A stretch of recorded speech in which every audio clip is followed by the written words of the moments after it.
ibe kuika kamila game stelo yanga sanga ibe ukusiku rapa sawa ndi malilime ndayamba ndi nkwiyo ndipashe maji ndimwe iyi sifesa seichi ndi chiletso osatha kuyimba kuno wasazabweleso kusakasaka els rapo ndipo sakulibe kubwela beat town ena kuchula akide kuyimba nane nyimbo umafa kuwiri kukupa babiti mkazi wako klowa fisi ndinalota mafunyeta kuti ndinafa kwambiri biti ndiipweteka kanisi ya chisisi olokubaya long sleeve babiti ndinecha kwamba ndimata kwambiri olonkazi sandigwanda fana wakugeto wote ndimapusha ngini haso sindipwekesa kayobweresa tupini hello there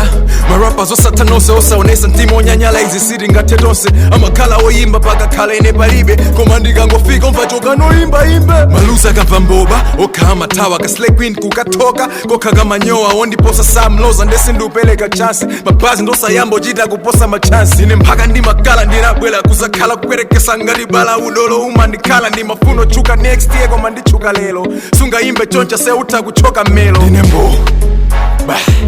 moto kuyasa ndekhene papiti sindipala ndine njo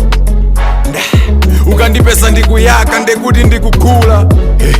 ndisichepese wezi tola kubwela tere sindidikila utemwezi rapa kupemba versi kumpasa galatia sakundipasa tensi kuimba bwino sinzasiya nditha kumango spita mpaka mawa kuthakucha ipyanga ndidropa ndikusaka kaekhusa olo crazy ya maziwa sinopusa ndimatha kuimba alipo wakusutsa